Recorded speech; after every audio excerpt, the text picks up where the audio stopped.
Good morning and welcome to week 2 of resource management for the Leadership Development Program.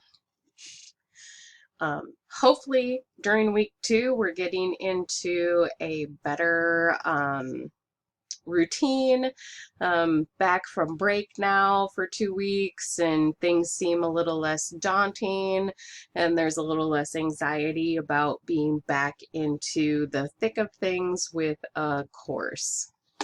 So as we move into week 2, we continue in our polarity management book and the project management for dummies book. So you see it's chapters 4 to 6 in both books, and then 2 of those case studies in the end of the polarity management book.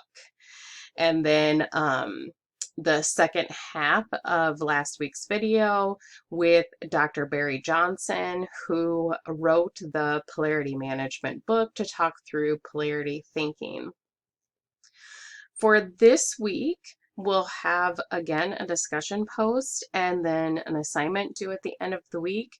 This assignment is not a research paper. It's a very casual assignment asking you to really drill down into who, what, and why of your project, thinking about your connections to the project management textbook and the things that you've been working on over the last year, and really who are those stakeholders, what are the end goals of your project, and what is the why.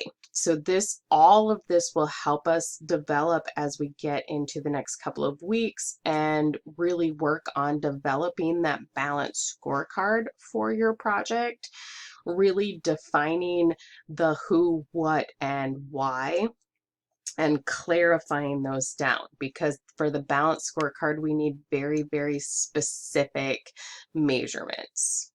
Okay, so who are all those stakeholders? So as you get into chapter 4 of the project management textbook, a stakeholder is anyone who supports your project, is affected by your project, or is interested in your project.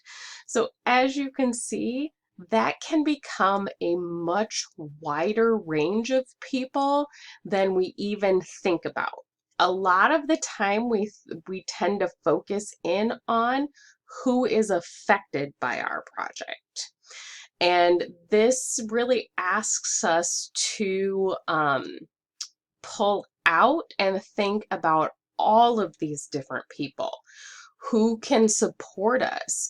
Who are the different people that support us with their time, with their cheerleading, with money? Who might be interested in us for a variety of reasons? Are we doing something that can be repeated by other people, that could be scaled up? Is there a way that we could share this information out? And then not only who are the people who are directly affected by this project, but we might find when we really start drilling down and thinking about it, that there's a wide range of people that could potentially be affected, either in the immediate time or in the future. So just some different kinds of stakeholders. So customers. And this could be a wide variety of things. If you're not selling a product, I mean, it's obvious if you're selling something who your customer is. But if you're not selling a product, you can still have a type of customer. And these are the people who are partaking in whatever your project is. The employees in your organization, so other people who might be team members, and then even people who might not be direct team members, but that could end up in that affected by or interested in or supporter of. There might be a lot of people outside of your immediate team that could potentially be interested in getting involved in this, or have a skill set that you need that hasn't been tapped into yet. Investors, somebody interested in giving you money, Any suppliers and vendors? Is there technology that you need? That would be a vendor. Are there tools that you need?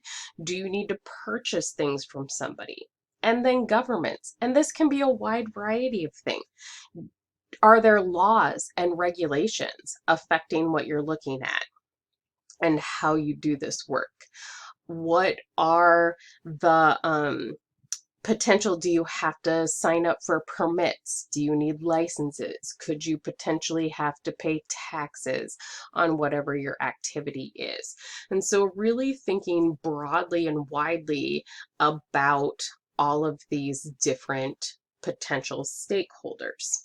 So then the textbook also breaks down these stakeholders into drivers, supporters, and observers. So not only all of this ones on the left side, the customers, the employees, the investors, but then who are the drivers, meaning who's helping you drive your project forward, the supporters, so our cheerleaders, people who are giving us resources that can help us, and then our observer. These are just the people who are merely interested in, but they're not actively involved in that project. And then we have to talk about goals.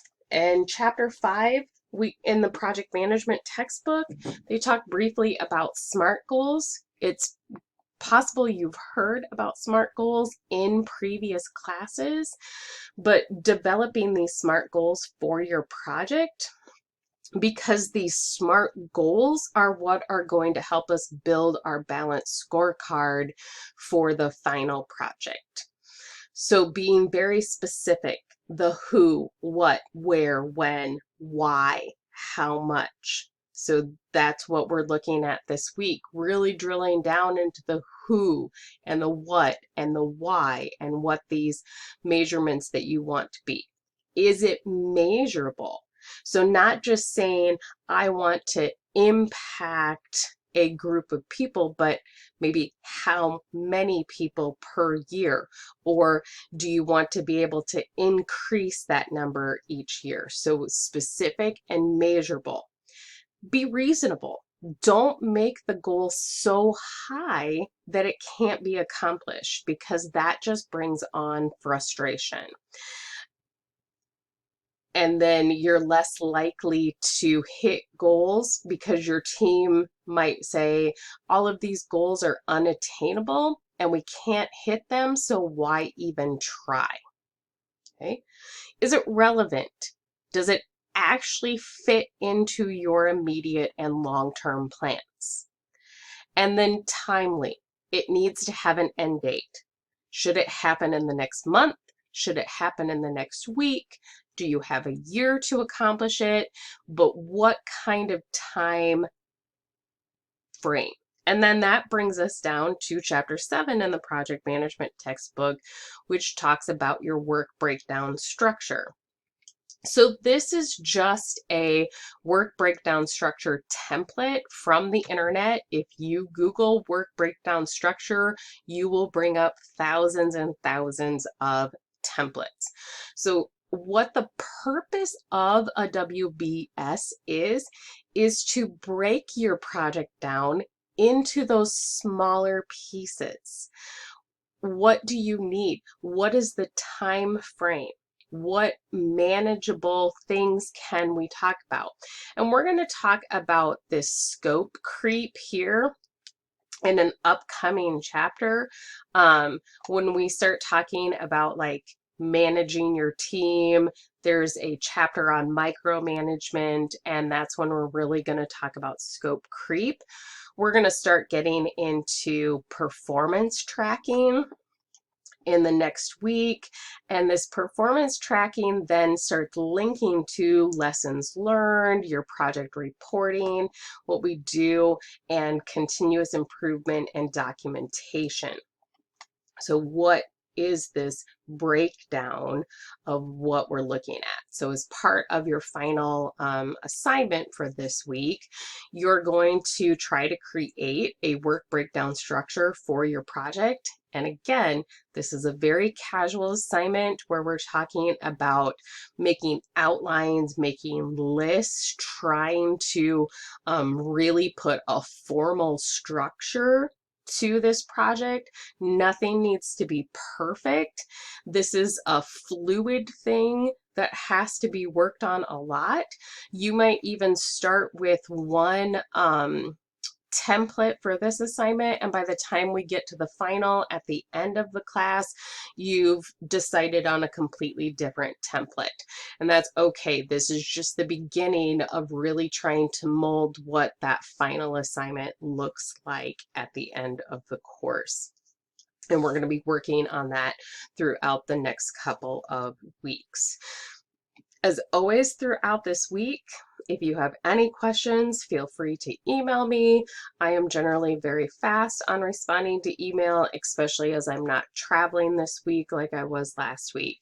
I look forward to getting to know you more throughout this course. I look forward to reading your discussion post this week, and I can't wait to get started into reading the polarity maps that you turned in yesterday or on Sunday for your week 1 assignments.